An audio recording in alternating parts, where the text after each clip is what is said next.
Sasha Bershadsky is a Dharmic practitioner of Ayurveda and the founder of Oja's Oasis.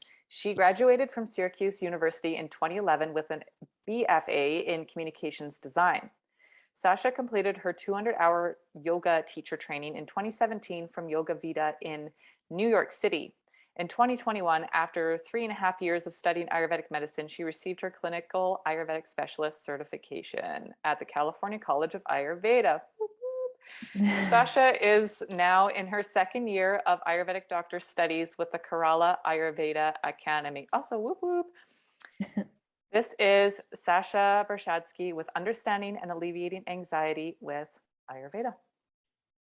Namaste, everybody. So happy to be here. So this is Understanding and Alleviating Anxiety with Ayurveda. Oja's Oasis is the name of my private practice. I should explain that Ojas is the Ayurvedic concept of immunity, and we all know what Oasis is. So this is anything that enhances immunity. I'd like to begin by saying Om Dhanvantara Murtaye Namaha, which is invoking the energy of the divine healer, Lord Dhanvantari. So the origin of Ayurveda, and I know many of you have already had an introductory class with Kendra, but I would like to give my version of what the overview is. The word Ayurveda is a Sanskrit word, which is the oldest language in the world, and Ayurveda is the oldest medical system that we know of. Ayu means life, Veda means knowledge, so naturally those two words together mean the knowledge of life. So it's a pretty all-encompassing science. And what I've learned through my experience over the past just about 5 years of studying and practicing, Ayurveda is not just a medical system, it's a way of being. So it's a set of living principles that is unique to each individual, that prevents illness by creating sustainable harmony in the deepest layers of the body, mind, and spirit, as well as the consciousness. And Ayurveda, I always say it's a science, but it's also an art, because it is tailored, it is holistic, and it treats everyone as an individual. We do not treat the disease, we treat the human, we treat the person, and we really want to understand what the root cause of the dis-ease is in order to treat it. So the topic today is no exception. You know, a lot of people understand anxiety as a disease, as a mental illness, or, you know, it's this really kind of, it's an epidemic of mental health that we have. And, you know, the Ayurvedic approach to treating this mental health epidemic is we need to understand what's causing this rampant anxiety across the world. So that's what we're going to be talking about today. The goal of Ayurveda is to keep the body and mind happy and healthy so that your soul can pursue higher spiritual goals. So we do this through conscious breath, conscious sleep, nutrition, conscious thinking patterns, conscious speech, aligned movement, and aligned actions. The goal is really to minimize karma as much as possible. And these are sort of higher level concepts. As we, you know, it's not the topic today to talk about the spiritual aspect of Ayurveda, but it is important to note that when we treat when we treat anxiety, we're not only treating the mind. We have to look at the whole person, which is not just a mind, right? We also have a body and we have a soul. So we really address all three bodies here. And by doing this, we're creating harmony with nature because we are nature. So the idea of separation is a total illusion. There is no separation between us and nature. Everyone and everything is made of the same 5 elements: water, air, ether, earth, and fire. So as we know, hopefully, maybe Kendra already, I'm sure she covered this, but that there are 3 doshas, and they are Vata, Pitta, and Kapha. We're going to be focusing on Vata today because Vata dosha is the dosha that is responsible for creating anxiety. So the 5 elements group together in such a way that create our physical body, our physiological functions, as well as our personality. And when we develop imbalances or what we call symptoms in the West, we call these symptoms of a disease. What that means in Ayurveda is that there's either an excess amount of a dosha or a deficient amount of a dosha. Sometimes that means 1 dosha is out of balance, sometimes 2, and sometimes all 3. Depends on the complexity of the imbalance, how long the imbalance has persisted through a person's life. It also has to do with their karma. So quickly, I'm not going to go too far into the dhatus, but I want to mention that we see the layers of tissue, there's an order to them. And I want to just give a quick overview of how a pathology takes time to, it has stages, right? And it has to pass through many layers of tissue before it really creates, a life-threatening disease. Like a more advanced stage of anxiety later in life could be, Parkinson's disease, for example, uncontrollable movement, because it starts with the uncontrollable motion of the mind.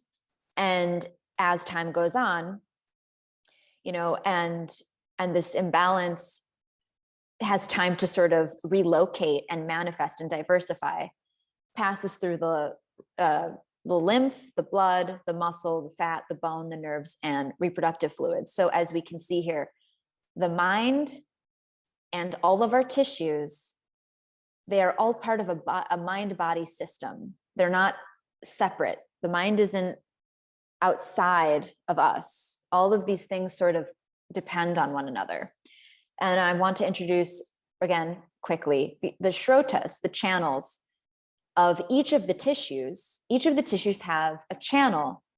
And, as we know, the blood carries nutrients to all of the different parts of our body. You can also think about this as the way that our body experiences circulation. Some of us have really, poor circulation, like we get really cold hands and feet. And, at various levels, people can experience tremors, uncontrollable shaking in their hands.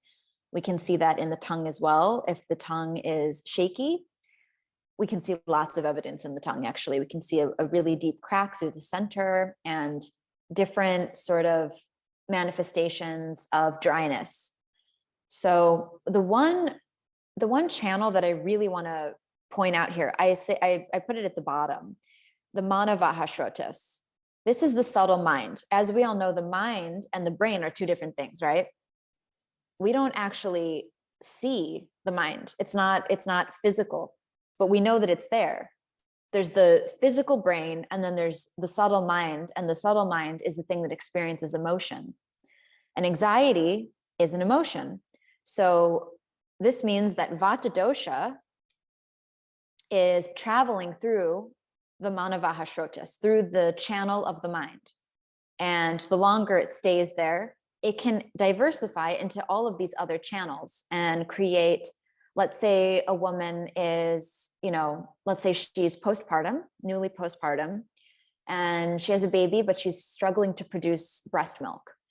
Now that Vata dosha has moved into another channel because the mind can only hold so much. So oftentimes we see Vata not just in the mind, we see it all over the body, but oftentimes, and I've seen this in my experience as a practitioner with all my patients, is that it starts as anxiety. So it's very important that we draw awareness to anxiety in the earliest possible stages. If we can help it, and if we can treat it and reverse it, you're going to be adding not only longevity, like to your lifespan, your lifespan will be longer, but we're talking about the quality of that longevity, quality of life. We want you to live, in Ayurveda, we say you should be living till 100 years old. And if you're not living till 100 years old, something went awry, something went wrong, because in our truest nature, we are balanced and we don't experience disease. So let's talk about, again, these are just from what I've learned through my experience as a practitioner, clinical practitioner at this point, is that it's one thing to talk about treating anxiety.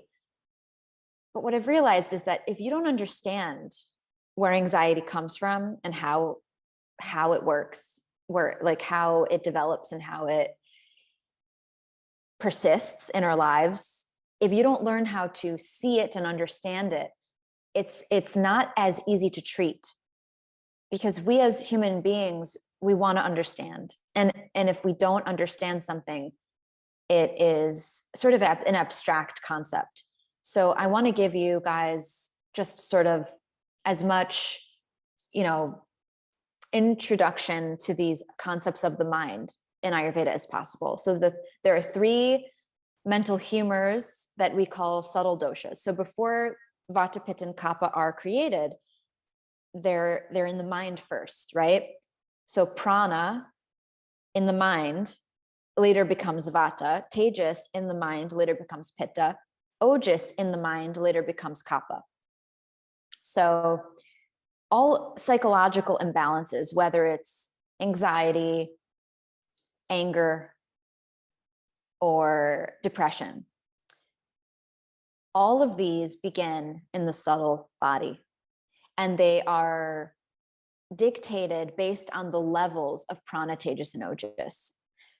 So I hope you're with me so far. So we've got the doshas of the physical body, and now we're talking about the subtle doshas in the subtle body or the emotional body. Okay. So the cardinal emotion of each dosha, I think I've already mentioned. Anxiety is the cardinal emotion of Vata. If you have a Vata imbalance, you have anxiety. If you have anxiety, you have a Vata imbalance. If you have anger management issues, temper, really, really quick to get PO'd and intense and critical and judgmental, there's a Pitta imbalance, right? Too much Pitta, too much fire. And then attachment. If it's really, really hard for you to let go,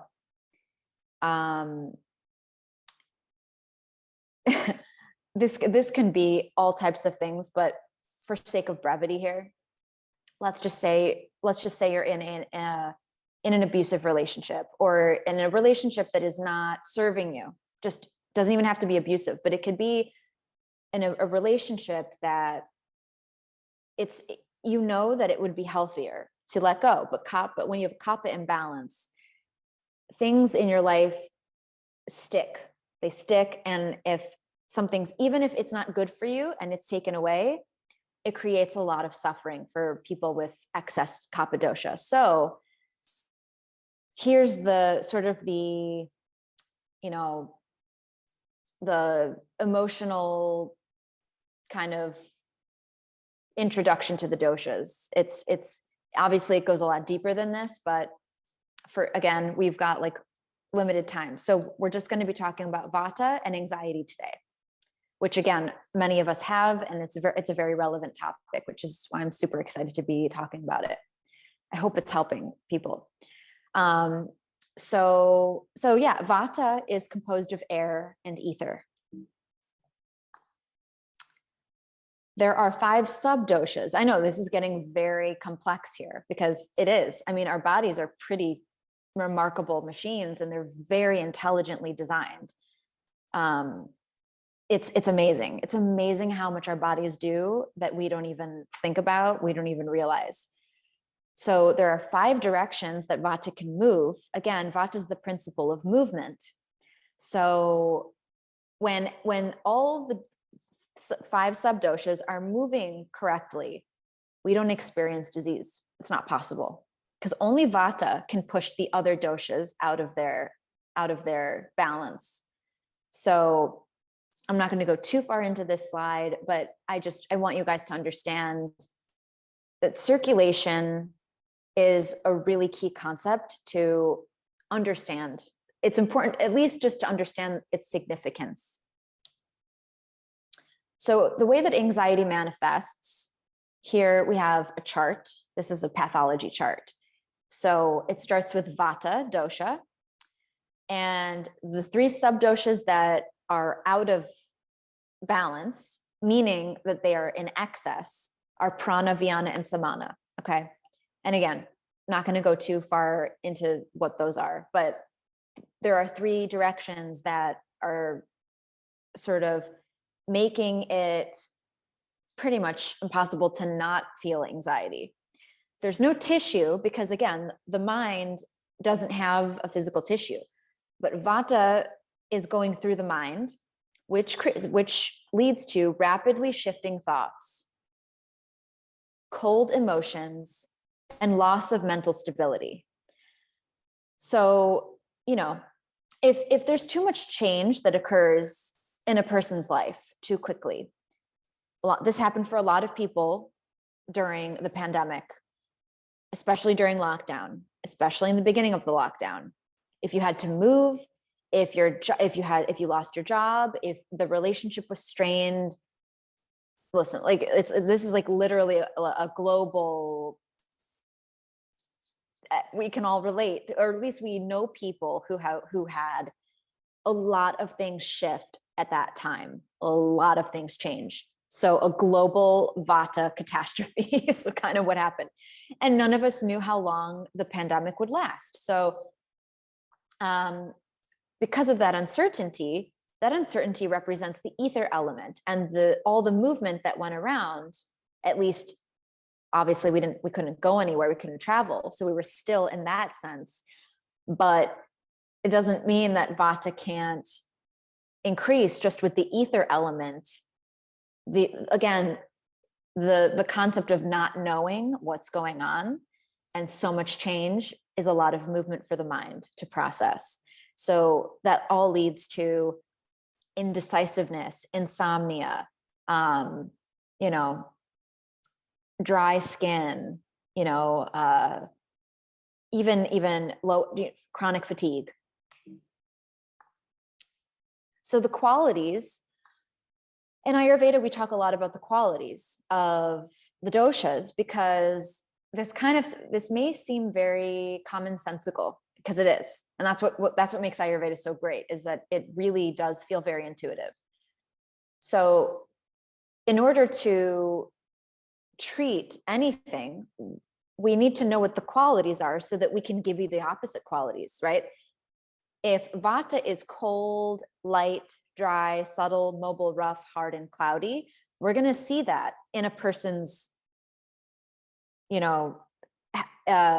how they show up. We're going to see that in the person's body, in their personality, even the way that they speak, right? Like a Vata person is probably going to speak really quickly because there's so much air circulating in their mind. And they might also change the topic very, very suddenly. Their attention span, it's hard for them to focus. It's hard for them to even remember what they wanted to say in the first place. Because again, it's going all the different directions of those sub-doshas all over the place, right? So we look at these qualities and we say, okay, if these are the qualities of Vata, we need to reduce Vata is what we need to do. So we need to bring in warm, heavy, unctuous, soft, smooth, and clear. The easiest way to explain examples of this are food, so think of someone with a Vata imbalance with anxiety, and they're eating a lot of popcorn, dry popcorn, and a lot of chips and a lot of crackers and skipping meals. This is so common with Vata imbalances with people with anxiety. They lose their appetite. you know? So as an Ayurvedic doctor, soon to be, you can say I'm a junior Ayurvedic doctor, but, you know, I see patients as if, you know, the title just kind of is it. I mean, yes, you have to earn it, but I see my patients as just as an Ayurvedic doctor would see them. And I see a lot of similarities between people with Vata imbalances. And they, you know, their digestive fire tends to be very variable. It's one, you know, they're either starving or they lose their appetite completely. Oftentimes it's feast or famine. So it's like unconscious fasting or unconscious intermittent fasting. There's no routine, there's no structure to their meal times, there's no structure to their sleep times. Their days are sort of sporadic and random.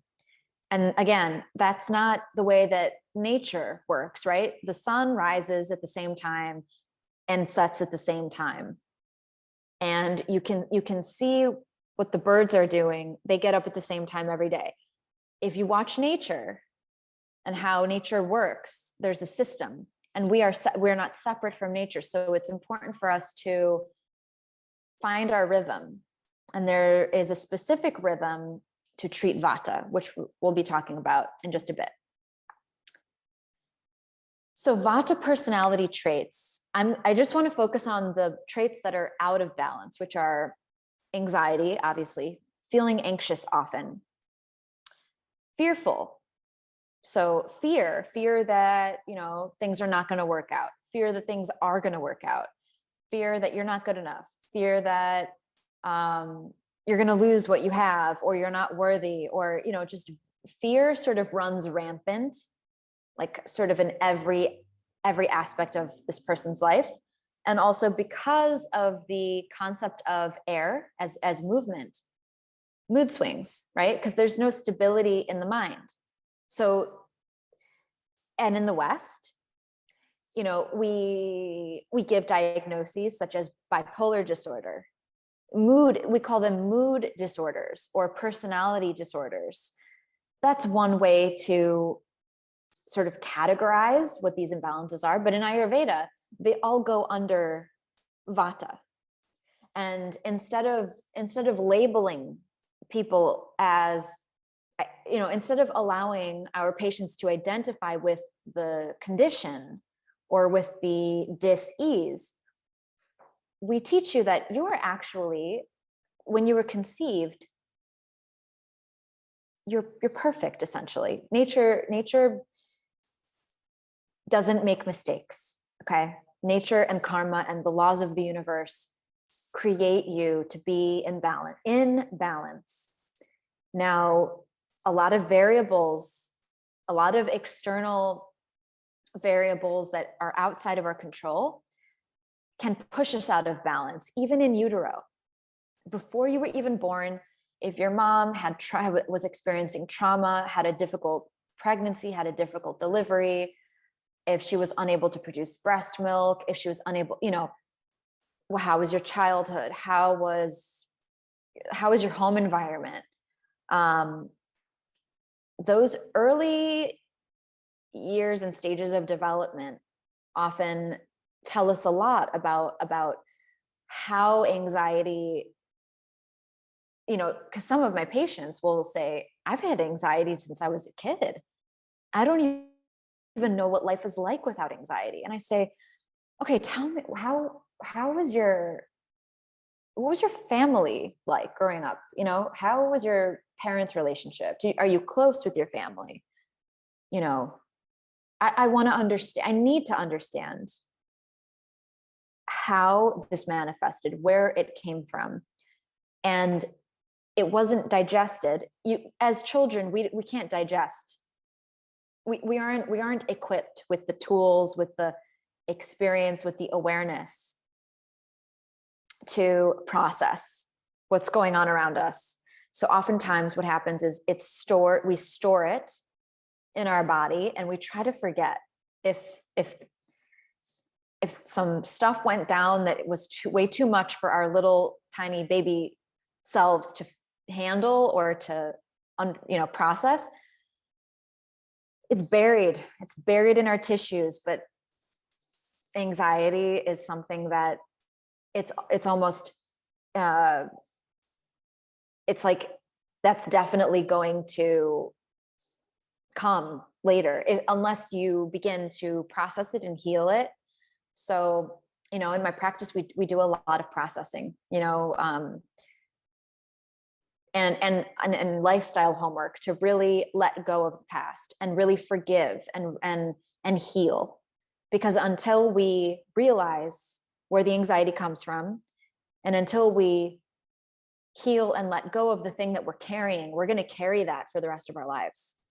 And as time goes on, somehow it gets heavier and stickier and harder to let go.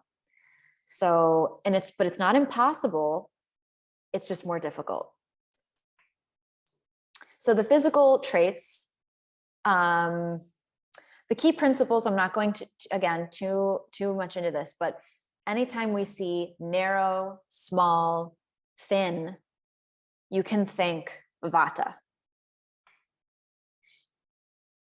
Again, I think the main points here with the Vata physiology, the key takeaways that I want you guys to see is the variability and the dryness. Okay. If we're not drinking enough water, and if our food is dry, even oatmeal can be dry. I've seen some of my good friends and some of my patients, some of my family members, they'll make oatmeal and it's like sticky and dry. They don't add any milk or any ghee, and they'll add raw nuts to it and, raw fruit. But if you have a Vata imbalance, meaning, well, in this case today, we're talking about anxiety, which again, if you have anxiety, that means you have a Vata imbalance. We need to reduce that quality of dryness. We need to do that. Otherwise, everything that you're eating, there's nothing to lubricate that food to really be digested properly. So when you try to go to the bathroom, a lot of people experience chronic constipation, and that accompanies your anxiety. So now you've got anxiety and you can't poop, and it's just miserable. It's like, not only can you not excrete that toxic physical waste, you're also sort of not able to excrete that mental toxic waste. Because when we eliminate, our stool, it's not just the physical stool. All the toxins are coming out. And that's a really important daily function of our body. We cannot only be taking in, we have to make room in our body. We have to, again, digest food and digest emotions. I cannot emphasize the concept of digesting emotions enough. They're often correlated. If you have anxiety and your moods are all over the place, your belly is going to also be all over the place. So we say, if you have a lot of changes going on and you're just experiencing anxiety because your life is like a kind of like a tornado, a roller coaster of variability, then simplify your diet as much as possible. The more chaotic the lifestyle or the life circumstances, the simpler the diet should be. Not only the diet, but everything should be simpler.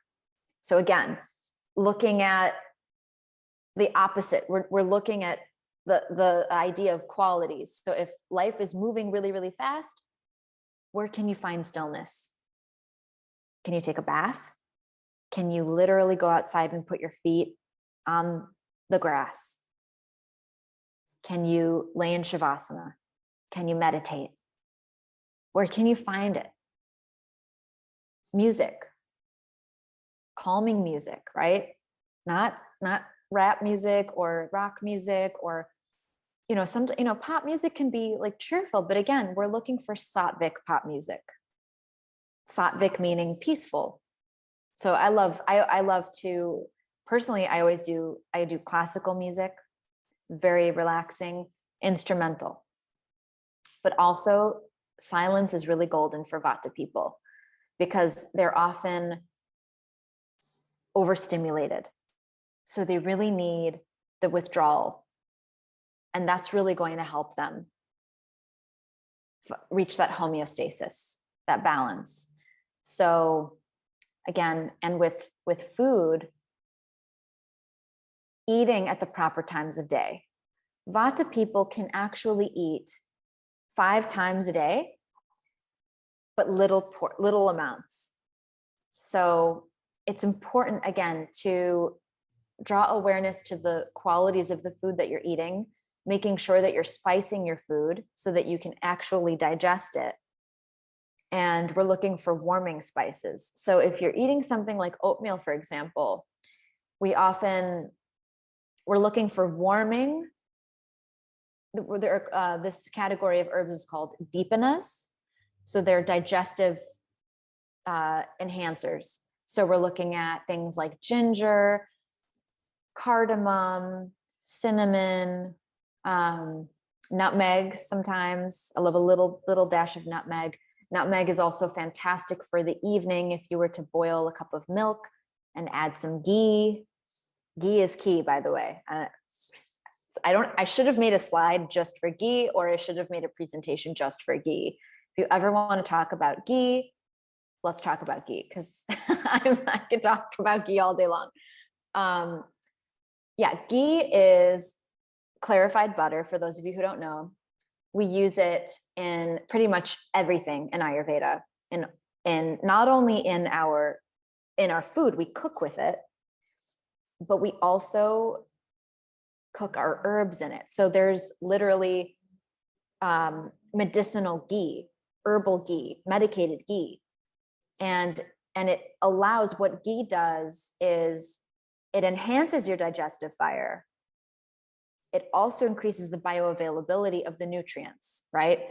So it's not just about eating the right food, it's also about how well are you digesting the food.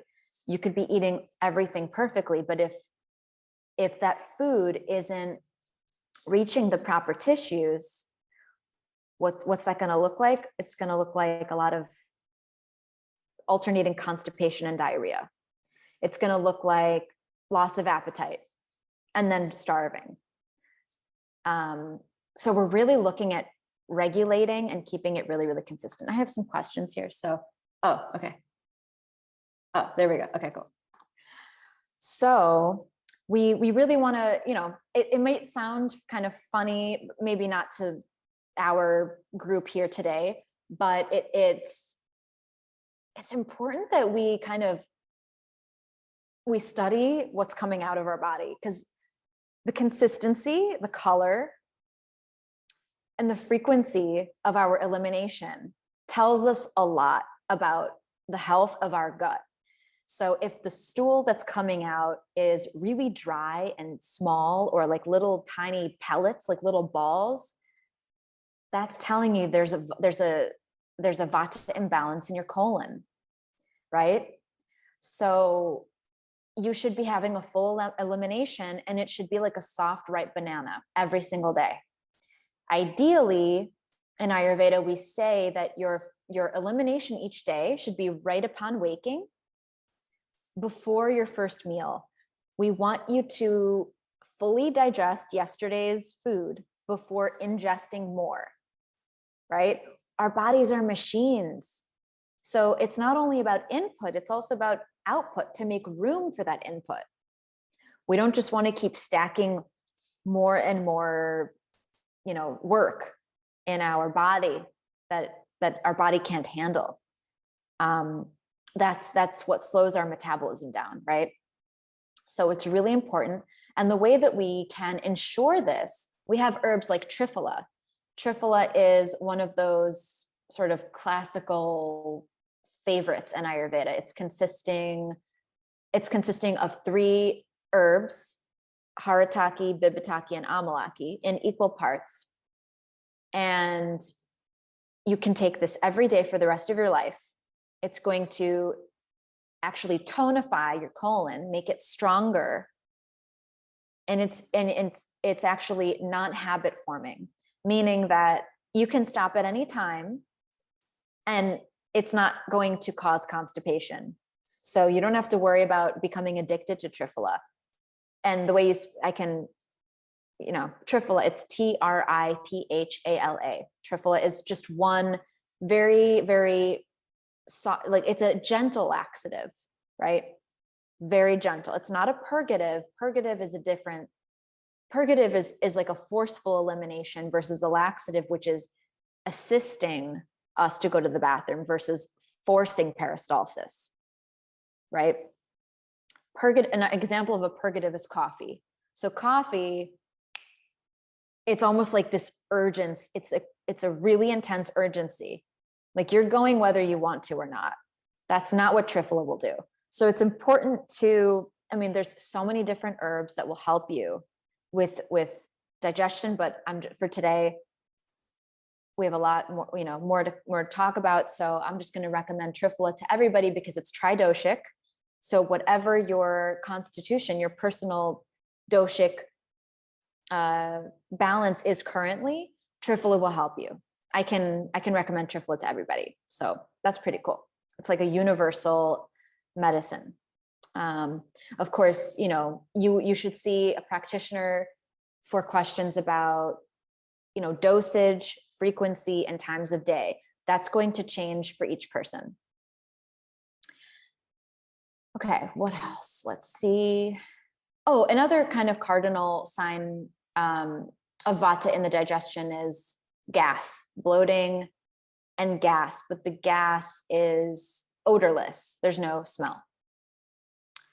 Body temperature, you're going to feel cold, skin's going to be dry, you're going to be a light sleeper, and I get a lot of stories from my patients about vivid dreams. Can you guess what kind of dreams these are? These are not pleasant. These are nightmares. These are like terrifying, like being chased by a clown with a knife nightmares. Like and they feel so real, because what happens is when anxiety is not processed, it stays, right? It just stays and accumulates, and we are not able to fall into unconscious rest. When we sleep, we stay in the subconscious mind. We don't reach the level that we need to reach to truly rejuvenate and wake up feeling like a newborn baby. That's what I want you all to feel like when you wake up in the morning. Another thing for my ladies out there is Vata imbalances tend to manifest as menstrual irregularity. So your cycle is unpredictable. The cramping is very painful and the bleeding is very light. So this is a very common thing that I see. I mostly have women patients, so very, very common. So, okay, the 3 gunas, now we're talking about states of consciousness, which is beyond the emotions. This is sort of your main framework for how you see reality. Okay, so you see reality through one of these states of mind. They're sattva, rajas, and tamas, right? All 3 can be reflected in the mind of an individual. So sometimes we can be feeling really clear, other times we can be feeling really agitated, and other times we can be ignorant and sort of dull. The goal here is when we're looking at treating anxiety, we're looking at creating a lifestyle that supports this first guna, sattva. We want you to feel clear. We want you to feel ease. We want you to feel peace. Okay. And then, with Rajas people, they're very distracted. They're overreactive. So we're all kind of faced with a lot of things are being thrown our way all the time, right? All the time. We're in situations, we're in traffic, somebody cut us off, the grocery store line is atrocious. Something is, oh my gosh, right? Like we start, here we go. The voice is in our head. They start having a dialogue, and the difference here. So reality, we're all living in the same, obviously not exactly the same, but say we're all experiencing, let's say all of us were in a room together right now, and we heard sirens go off outside.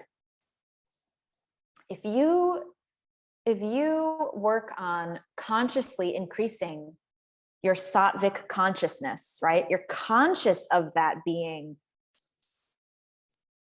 what it is, right? There's nothing you can do. Okay, well, for a second you may think, oh man, well, that's inconvenient, or that's kind of annoying, but it floats away like a cloud in the sky. Versus Rajas, you might get really PO'd, you might stand up, you might walk out there and start yelling. Like, what are you guys doing out here? We're having a summit in here. Like, we're trying to meditate. We're yogis. And start, shouting obscenities at these poor people who are, who knows what the situation is, but that's a Rajasic consciousness, right? And most of us are looking at, when we're in the world, especially if you live in a city, in an urban environment, we're looking at a lot of Rajas around us, because it's just so many people, right? So many people, so many variables, and not everybody's conscious. A lot of people are just reacting and perpetuating karma. Tamas is ignorant, and they don't know, and they repress their emotions. They don't express them, but they stuff them down way deep down. And when you're around that consciousness, it's very dark and heavy. So again, when we're talking about anxiety, we're really talking about the Rajasic consciousness, and we want to, we really want to bring more of this Sattvic consciousness to you. So the cause of disease is Vata, Pitta, Kapha, Rajas, and Tamas. All of these principles is what can cause anxiety. But Sattva does not cause disease. So Sattva, again, that's the goal. That's the goal in all of this. With Ayurvedic treatment, the deepest layer of healing that you can do is on the layer of your consciousness. Because once you know yourself, you know what you're not. Once you know who you are, you know that that you don't identify with anxiety. Anxiety is not who you are. You are not these anxious thoughts. Who are you, right? Who are you behind all of that? That's the question we investigate. We reflect on this as we go through our Ayurvedic transformation. So the Guna interactions with Vata dosha. So if you have a Vata, if you're currently having a Vata imbalance, but you're Sattvic, then your Sattva will protect you, sort of. You can think of it this way. It's amazing. If your consciousness is peaceful, you'll still be an inspired, enthusiastic, healer. These are, most likely tendencies. If you have a Vata imbalance and you have a Rajasic consciousness, then you'll have, this middle row is anxiety 101, most people. Fear, anxiety, overreactive, hyperactive. So they can't stop working out. They can't stop moving. They're fidgeting, like they have these fidget spinners. They're playing with their hands. They've got all this mishigas. It's a Yiddish word. Meshugana, like they just neuroses, flying around every day, driving all over the place. Multitasking, So with Tamas, if you have a Vata imbalance and you have a Tamasic consciousness, then we're talking about really high level clinical conditions like psychosis, addiction, self-harm, and paranoia. Okay. Because again, that concept of ether, that concept of emptiness, we don't like. We don't like it. It's painful. So we will fill it. If we have a tamasic consciousness, we'll fill it with anything. It doesn't even matter what it is, whether it's good for us or bad for us. If it fills the void, it's better. It's better than feeling the void, because you don't have the sattva. You don't have the peaceful awareness to go through the hard stuff in life. The hard stuff in life take you and consume you. So again, can't emphasize how important it is to really heal on the level of the consciousness. That is the highest level of healing that any of us can ever achieve. Otherwise, we're going to repeat the patterns. We're going to repeat the behaviors and the thought patterns that led us to the anxiety. So we want to reverse all that programming, all that conditioning. The Rajasic lifestyle, most of our culture lives this way. This is what it looks like. You're too busy, right? You're too busy to eat on time. You're too busy to sleep on time. You're too busy to go to the yoga class, or, go for a walk in nature. That's what we say all the time, right? Like we're too busy. We don't have time. Excessive travel, overexposure to media, this phone. Oh my goodness. Who would have ever thought, like 20, 30 years ago, how much our lives would change with a mobile device where people can reach us 24/7. So we really need to learn how to use these in a way that serves us, right? And draw boundaries with these devices. We're hyped up on stimulants like caffeine, sugar, artificial energy drinks. Most of our diet is hot, spicy, salty, and it's often filled with preservatives. We're also really overly stimulated. Our senses are exhausted. We are being thrown messages, all of it. I mean, pollution, noise pollutions, literal toxins in the air, different lighting, like the blue lights in our screens. There's just so much. So to treat and prevent anxiety, this is the key principle takeaway for today. Create a Sattvic lifestyle. Spend time in nature. Meditate. Do yoga. But there's a specific yoga I want you to do. Slow and gentle. Want you to do grounding posture. So standing on your feet, preferably outside. Feel the earth, right? Because otherwise, Vata will fly around like a butterfly all day long. We need to bring the beautiful butterfly back down to the beautiful earth. And remember, you're held. You are held. You are safe. We've got you. You're not alone. You're not too much. Forward folds. Forward folds actually help your colon relax, because when you're in your fight, flight, or freeze, you're constricting. You're constricting. Everything's tight, right? How can we flow and how can we breathe properly if we're not releasing that tension? So standing forward folds, sitting forward folds, fantastic for the colon. Avoiding all excessive or intense media, taking a Sattvic diet, clean, pure organic food. I mean, this is such an amazing investment. If you can really look for best food, you're looking at a lifetime of beautiful, healthy, glowing tissues, right? If you can digest it properly,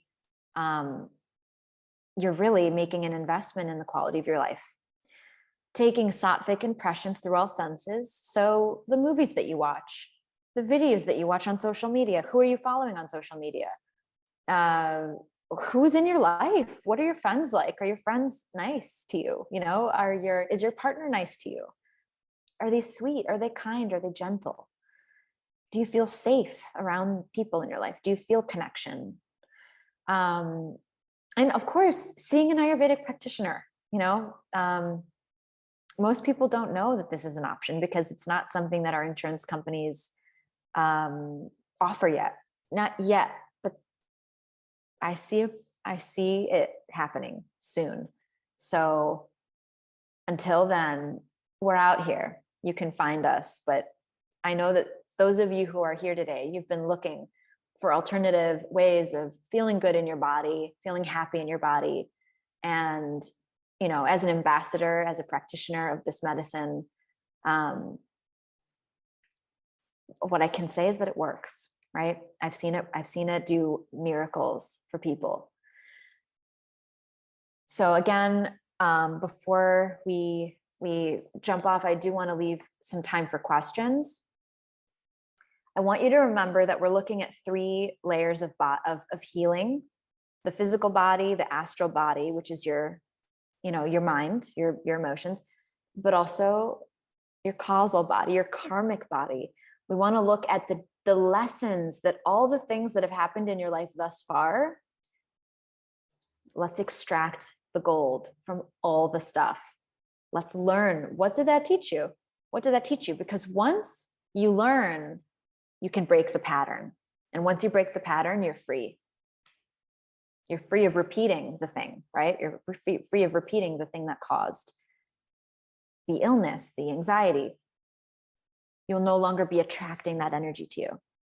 So let's see how much more. I mean, there's a bunch more. This is all, these are just all different ideas of parts of a lifestyle that you can incorporate. Herbs are important. Herbs in your, drinking your herbal tea, spicing your food with herbs.